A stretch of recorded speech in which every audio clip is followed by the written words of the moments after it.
for the 1 peso budget presentation.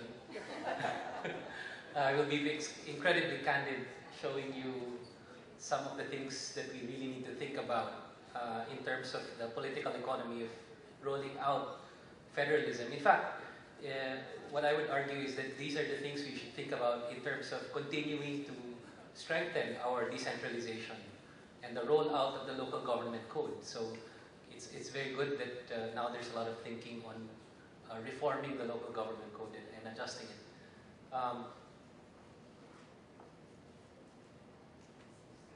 So I just wanted to thank the two presenters before me. These are very interesting presentations. Dr. Corpus's presentation is, I think, a good segue to mine because he was talking about corridors of economic activity reaching scale and scope economies in determining these boundaries, right? I'm going to talk about potential motivations by politicians to also reach scale and scope economies in their jurisdictions, potentially using violence to actually take over bigger political jurisdictions. And so our thesis is that with the rollout of the proposed states, and that's our takeoff, which is the PDP-Laban suggested states that will be formed, essentially some of these areas of very poor governance, high poverty, very high underdevelopment will be put together. And one wonders what kind of governance will result from mixing together these types of conditions, including the leaders who are actually managing these types of conditions. And so we put together indicators on what we propose are 3 Gs monitoring: guns, goons, and gold. So the guns and goons will be indicators of political concentration, indicators of private armies, indicators of violence as reported by groups like International Alert and the Philippine National Police, so we looked at the data there too. And gold has 2 aspects. Gold to a politician may, in fact, or to a bad politician, or the one who is corrupt, could be looking for rent. So mining, public investments that can be controlled, like ports, where you can actually influence smuggling.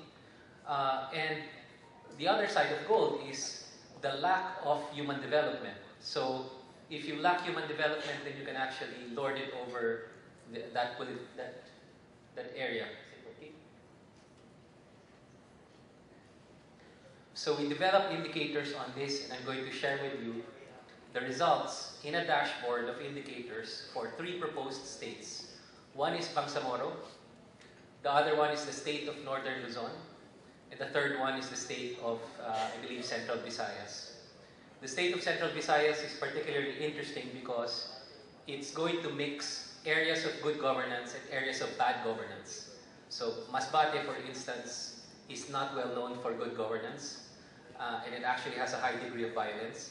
It will be mixed with areas like Cebu, which is actually fast-growing and already relatively better governed. So here's my presentation. I'll go ahead and show you. Because I am among economists and academics, I will need to start with a little theory. These are the potential motivations for behavior among politicians. I'm just going to go through this very quickly. I've discussed this with many of you in different forums before. You can have a predatory view, a long runway for reforms. It can be any number of motivations for the political behavior on that side and its impact on development. There could be, as noted earlier, patron-client relationships, and of course, self-perpetuation. Self-perpetuation has strong economies of scale and scope arguments as well. If you just need to put your last name and voters don't really need to know whether that was the grandfather, the son, or the granddaughter, basically you're saving and getting more of your family members elected. It's actually cheaper to field more of a well-known brand name already. So it's not unknown that when political parties look around, who are we going to field in this particular area, and they look at children of politicians as sort of easier to market candidates because the last name is already well known. So this is only a normal, in my view, a normal, in a way, economic behavior for them. So here is one of our indicators. I just wanted to clarify this first. We distinguish thin and fat dynasties, and of course, the dynasties belong to one political clan, one political family. And we are focused primarily on fat dynasties because the clear links on governance breakdown is there. Checks and balances are weakened when the governor and the vice governor are related, the governor and 3 of the 5 mayors are related. Members of the provincial board are members of that political clan. So these are the patterns that we are seeing and we're leveraging in the study. And before I give you the main dashboard results, let me just tell you 2 narratives, which I think may actually drive the brunt of my point across. This is what our data set looks like for the province of Masbate after the 2016 elections. And we break down the number of elected leaders into 2 groups. One are the non-dynasties, 88 local government officials, and the other one is the dynasties, 68 plus 71, and 68 of them are fat dynasties, meaning 2 or more family members elected, right? So the 71 being they're longitudinal, following each other, but they're still dynasties. This is a breakdown of the fat dynasties, 2 or more. So here you will see Sanchez has 3 elected politicians, Lim 3, Lazaro 3, Co 3, Castillo 3, Ibanez 2, Villanueva 2, Vasquez 2, and so on and so forth. So you get the picture, right? This is the main data set that we are leveraging for the entire country between 2000 and 2016. That's the size of the panel data set on our political leadership. So we know which areas are expanding, contracting. We know which areas are becoming more dynastic or more fat dynastic, and so on and so forth. And we can correlate this, indeed, derive causation effects in terms of socioeconomic indicators. So, in a nutshell, the story of our country is this. The fat dynasties are becoming fatter in areas where the middle class are actually not growing, and poverty is becoming deeper. That's really just the brunt of the 30-page journal article that we just published, based on these empirical patterns and empirical results.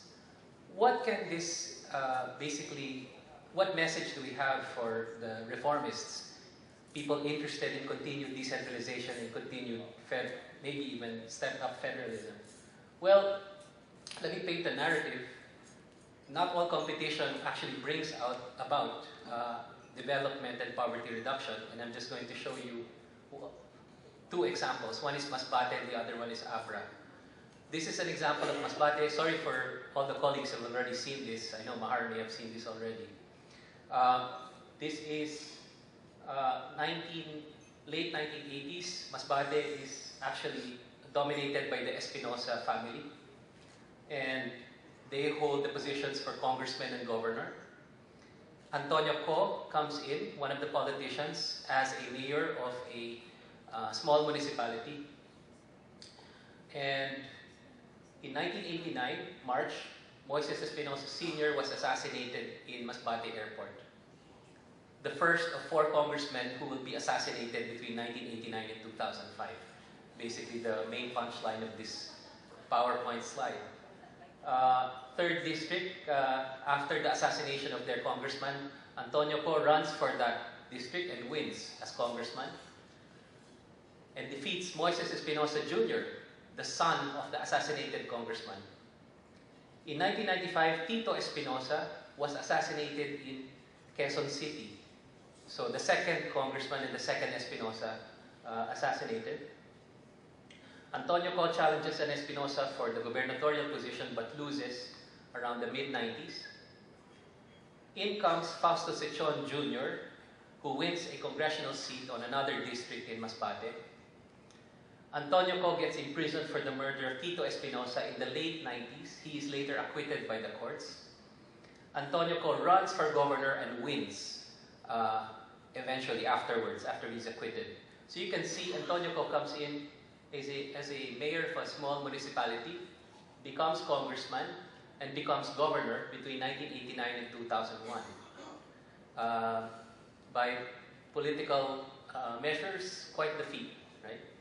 And 2 congressmen are dead.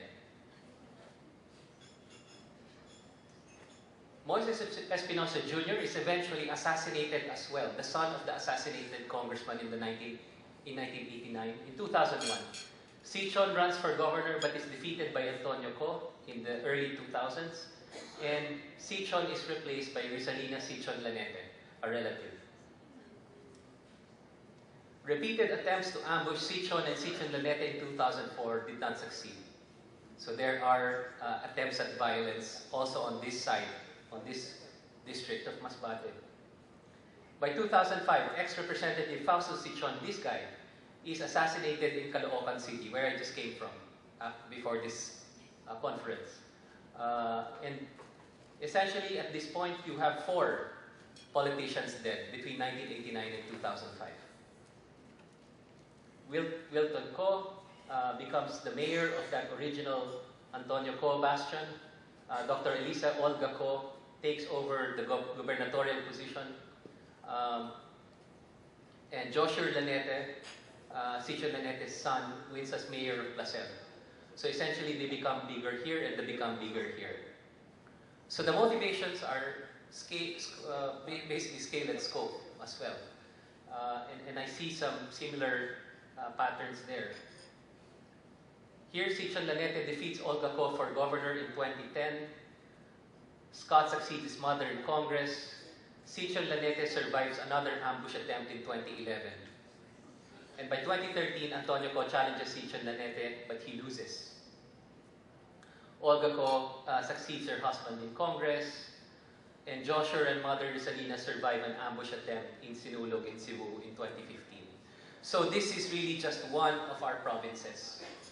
Imagine if you put this province with other provinces with similar violent tendencies to form a state.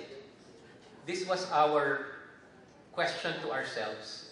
How do you bring about better governance in that kind of a grouping? Right?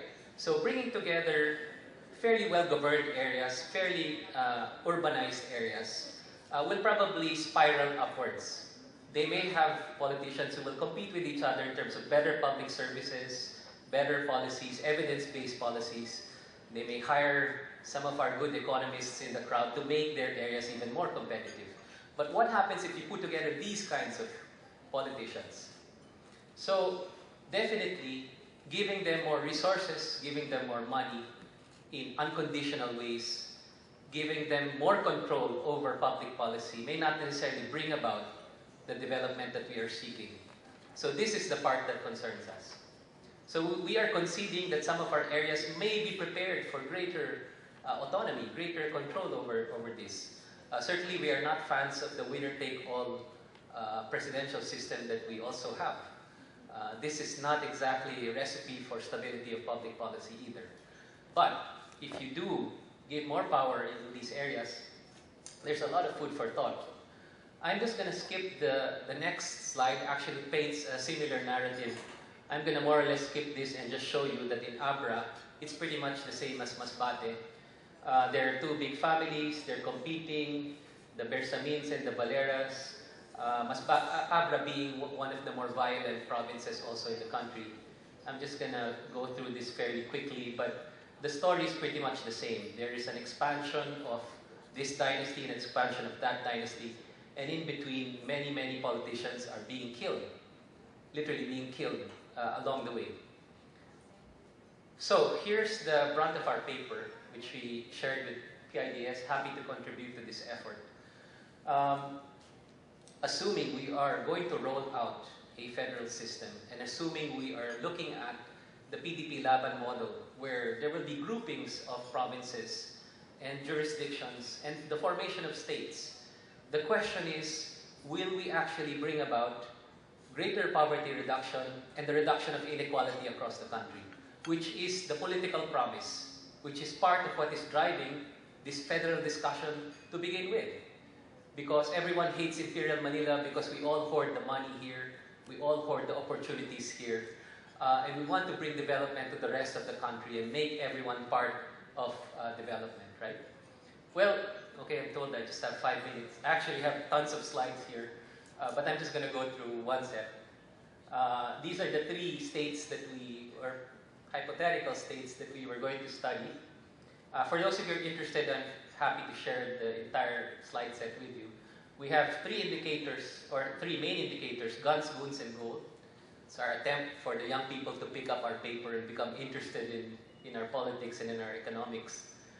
So we group together the different indicators according to these popular ways of characterizing traditional politics.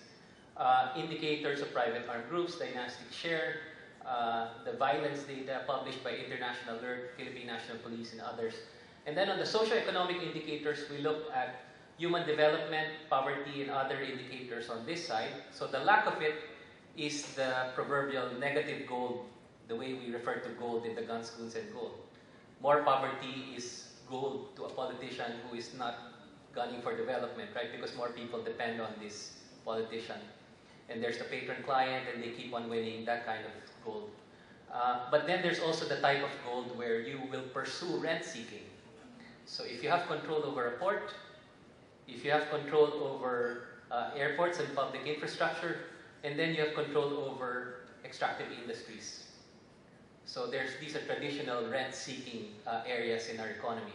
So, long story short, we tried to map in a dashboard the entire proposed different states: Northern Luzon, Central Luzon, Southern Tagalog, Mimaprom, Bicol, Eastern Visayas, blah, blah, blah, according to the indicators, the dashboard that we put together.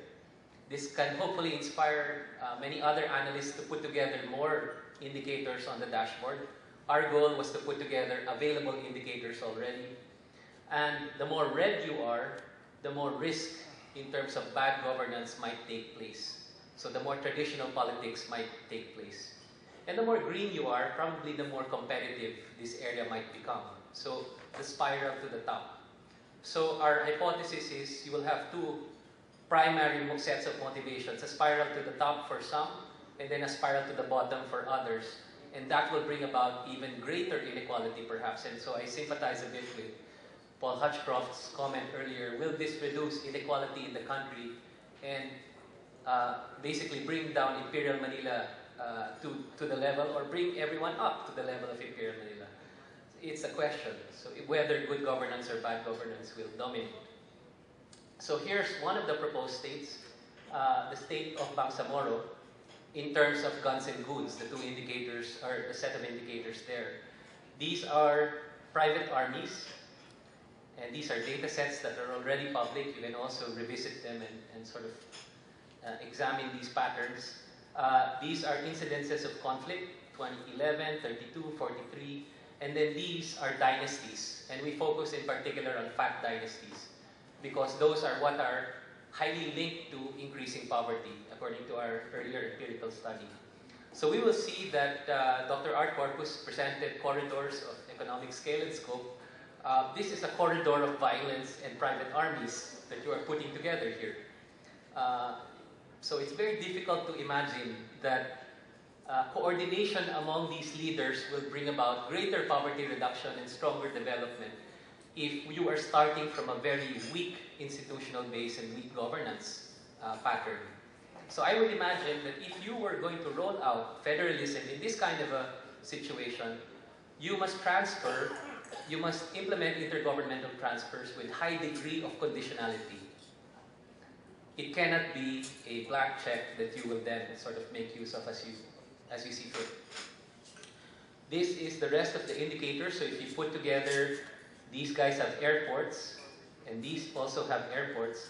I sympathize with that point that Dr. Corpus mentioned earlier, that the public infrastructure could be maximized by the bigger grouping if they were to coordinate, so that they don't each need airports, right?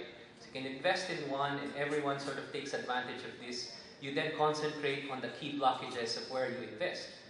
What is the problem there is if the area, the leaders who are holding the airport, they can actually hold this hostage to the rest of the state, if they are not actually pursuing good governance and, you know, within state collaboration and coordination.